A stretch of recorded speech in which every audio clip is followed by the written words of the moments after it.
Claude Maluret, donc bonjour et bienvenue à vous. Donner une chance à la paix, disait la chanson. On a l'impression que cette chance, elle est mince. Poutine l'a dit à Macron hier, il ira jusqu'au bout en Ukraine. Impossible de l'arrêter militairement ? En tout cas, possible de le freiner. Bien entendu, la disproportion des forces est telle. La résolution de Poutine et de son armée à aller jusqu'au bout, qu'on va voir dans les jours qui viennent, bien entendu, on la connaît. Et il a rasé Grozny. Je parle même pas des autres vices. C'est un ancien colonel du KGB, donc la Tchécoslovaquie, la Hongrie, etc. Il sait comment on fait. Ça va être pareil, avec en plus des armes bien plus destructives qu'elles ne l'étaient à l'époque. C'est la doctrine militaire. Il est pour le moment un peu réfréné parce qu'il pensait qu'il pouvait, aux yeux du monde, s'emparer de Kiev et s'emparer de l'Ukraine, ou en tout cas des grandes villes, sans trop de problèmes, sans trop de destruction. Ça ne marche pas. Il ira jusqu'au bout. C'est toujours comme ça qu'ils font et ça ne changera pas. Bien entendu, pour la première fois, l'Occident a réagi, les Américains et les Européens ont réagi, pas seulement par des sanctions, mais par des armes. Elles sont arrivées, elles commencent à arriver, et par conséquent, ce sera très très dur aussi pour lui. Le nombre de soldats russes morts est absolument incroyable, et personne n'y croyait. La résistance des Ukrainiens est absolument incroyable. Mais bien entendu, il va monter dans les tours, si je peux dire, et ça va se traduire par la destruction des villes. Alors, voilà. Sur le plan politique en France, vous avez attaqué bille en tête les pro-Poutine engagés dans l'élection présidentielle, évoquant Vladimir Zemmour, Joseph Vissarionovitch Mélenchon, Anastasia Le Pen. Est-ce que vous reconnaissez qu'en 8 jours, ils ont quand même tourné Kazakh et qu'il y a une différence nette entre le Rassemblement national qui a voté la résolution anti-Russie au Parlement européen et Reconquête, le parti de Zemmour, qui ne l'a pas fait ? Oui, Marine Le Pen est un peu moins dingue, si je peux dire, un peu moins idéologue que Zemmour. Voilà, Zemmour est un idéologue pur. Il ne changera jamais d'avis, même quand il se trompe à 180%. Zemmour a d'ailleurs été toujours bien plus engagé aux côtés de Poutine que tout le monde, ce qui n'exonère pas Marine Le Pen, bien entendu, parce que ses déclarations sur Zemmour, sur Poutine auparavant sont bien entendu absolument inacceptables, mais elle n'est pas complètement hors de la réalité, et par conséquent elle fait machine arrière, ou disons qu'elle fait des concessions. Elle continue à dire que c'est de notre faute, que c'est de la faute des Américains, etc., mais elle le dit moins et elle condamne fortement. Elle a compris que c'était un suicide, ce serait un suicide électoral si elle ne faisait pas demi-tour et si elle ne prenait pas des précautions.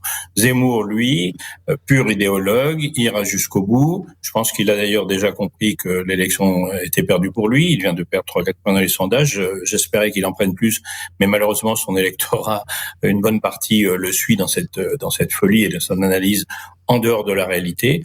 Donc il y a à Moscou un dictateur qui a depuis longtemps perdu pied avec la réalité. D'ailleurs, quand on reçoit les gens à 20 mètres et qu'on ne parle plus avec personne parce qu'on est terrorisé par le Covid, évidemment, peu à peu, on perd pied avec la réalité. Il y a en France un candidat à la présidentielle qui n'aura fait qu'un tour, heureusement, faire qu'un tour, bien entendu. Oui, il ira pas au deuxième.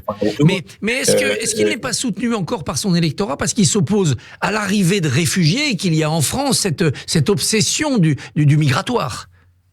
Oui, il est soutenu encore par une partie de son électorat. Comme vous le voyez, il a quand même perdu plusieurs points depuis le début. Il y a quand même des gens encore à peu près, un certain nombre de gens à peu près sensés dans cet électorat. Mais je dirais d'une façon effrayante, si on peut dire, il est effectivement, à cause de cela, alors que c'est une ignominie, 95% des Français aujourd'hui, quand on les interroge, disent qu'il faut accueillir les réfugiés ukrainiens en Europe et qu'il faut les répartir en Europe. Ce sont les seuls à dire ça. Plus ça va, non seulement ils sont pro-Poutine, non seulement ils ne reviennent pas en arrière, mais en plus ils crachent sur les résistants et sur les réfugiés. C'est absolument inacceptable. Vous qui avez présidé Médecins sans frontières, les corridors humanitaires promis par la Russie, ça change tout ou c'est une fiction ? Non, ça change pas tout, mais ça change des choses. Ça a un grand avantage, c'est que les civils vont pouvoir sortir. Ça a un grand inconvénient, c'est que ça veut bien dire ce que ça veut dire. c'est-à-dire qu'ils vont laisser sortir les civils pour pouvoir détruire les villes. En faisant moins de pertes. Donc c'est une bonne chose pour les civils, mais par contre pour les résistants, pour les militaires, ça veut dire qu'ils vont avoir une guerre de destruction comme à Grozny. D'ailleurs, on voit bien déjà depuis quelques jours que plusieurs villes sont entièrement détruites, plusieurs villes petites, mais maintenant ça va être le tour des grandes, en tout cas celles qui ne sont pas conquises. Et comme Kiev, c'est le berceau de l'Ukraine, que toutes les forces ukrainiennes sont là-bas, qu'ils ont reçu des armes, ça va être une boucherie. Ça va être comme Grozny. Emmanuel Macron est candidat, ça y est, c'est fait. C'est par la presse quotidienne régionale, par exemple La Montagne, chez vous, dans l'Allier, que le président officialise sa candidature. C'est un bon choix, la PQR, comme on dit ? Je pense que c'est sans doute un très bon choix, parce que la PQR, c'est quand même la presse de proximité. Et quand on veut, je dis pas que la presse nationale n'est pas une presse de proximité, mais la PQR, c'est celle que tous les matins on lit quand on va au café, on est abonné, etc. Et ça donne, quand les gens la lisent, ça leur donne vraiment l'impression que c'est chez eux que ça se passe. Ça évite le réflexe anti-parisien, qui existe peut-être moins qu'il y a 40 ou 50 ans, mais ça évite ce réflexe. Et par conséquent, je suppose que Macron, par le fait même de la guerre, par le fait même du Covid, il a un côté qui le présidentialise, qui le renforce. Et de ce point de vue-là, c'est sans doute bon pour lui électoralement. C'est-à-dire que l'élection est jouée pour vous ? Une élection n'est jamais jouée, mais on voit bien aujourd'hui comment les choses évoluent. D'une part, il fait son job, il fait le job de président, et ça, je crois que personne ne peut le nier, et notamment depuis le début de la guerre. Et d'autre part, excusez-moi de dire ça, mais quand on voit la campagne depuis le début, Édouard Philippe disait « Je n'en connais pas qui soit dans cette campagne du même métal ». Je dirais plus simplement, il n'y en a pas un qui lui arrive à la cheville et dont les Français peuvent se dire, s'il était alors à sa place, il ferait mieux. C'est évident qu'aujourd'hui, c'est le meilleur candidat, et c'est sans doute le meilleur candidat, le meilleur président qu'on puisse avoir, et c'est la raison pour laquelle je le soutiens. Et il y aura peu de meetings, il le dit dans sa lettre, la campagne, il ne pourra pas la faire autant qu'il le souhaiterait. Est-ce qu'Édouard Philippe doit prendre le relais et être le véritable animateur de cette campagne ? Je pense qu'il faut, je crois pas, il doit être un des animateurs. Il est le président d'un des partis qui soutiennent le président. Il y a les Modem, il y a En Marche, il y a Territoire de Progrès, etc. Et donc Horizon est un des éléments de la campagne. Bien entendu, Édouard Philippe a beaucoup plus de popularité que tout le monde. Il a beaucoup plus de notoriété que tout le monde. Et de ce point de vue-là, je pense qu'il occupe une place à part. Mais il faut pas non plus qu'il prenne toute la place. Le candidat, c'est Emmanuel Macron, et d'ailleurs, je pense que vous pouvez compter sur lui pour se débrouiller tout seul pour faire sa publicité. Dans son programme, dans son projet, il nous dit « Il faudra travailler plus et baisser les impôts ». Est-ce que vous êtes d'accord avec ce programme et est-ce que c'est réalisable vu la dette qui est la nôtre ?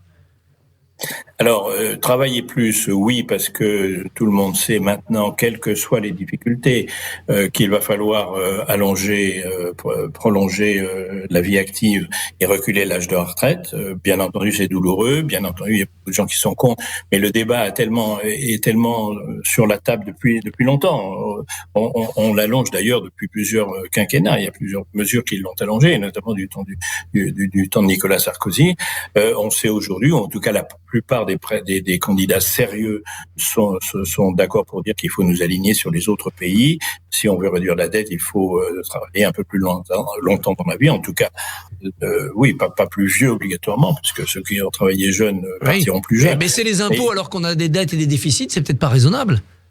Mais il a précisé baisser les impôts de production. Il serait aujourd'hui, je pense, démagogique de dire qu'on va baisser profondément les impôts. Il l'a déjà fait, d'ailleurs. Il l'a déjà fait d'une façon sensible. Et en revanche, les impôts de production, c'est la condition sine qua non si nous voulons retrouver une compétitivité par rapport au reste. Et pour baisser la dette, il faut avoir de la croissance, des déficits, des excédents, et par conséquent, il faut baisser les impôts de production. En matière de grand âge, il donne la priorité au maintien à domicile. Est-ce un bon choix et est-ce que c'est finançable ? Je pense que on est en train de s'apercevoir que la façon dont on traite les personnes âgées, que la façon dont on traite les personnes en fin de vie, dans les dernières années de leur vie, est, je dirais pas indécente, mais n'est pas suffisante, pas correcte. N'est pas celle qu'il faut.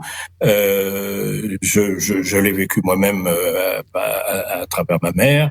Je vois bien que la solution, dans tous les cas possibles, c'est le maintien à domicile. Mais bien entendu, c'est beaucoup plus coûteux que les EHPAD. Ça veut dire beaucoup plus de personnel, et par conséquent, c'est sans doute avec les retraites et avec l'éducation le défi absolu du prochain quinquennat, et il sera difficile à relever, puisque comme vous le dites, on est déjà très endetté et les ressources seront dures à trouver. Et c'est un impératif. Merci beaucoup Claude Maluret, et bonne journée à vous et à une prochaine fois. Merci.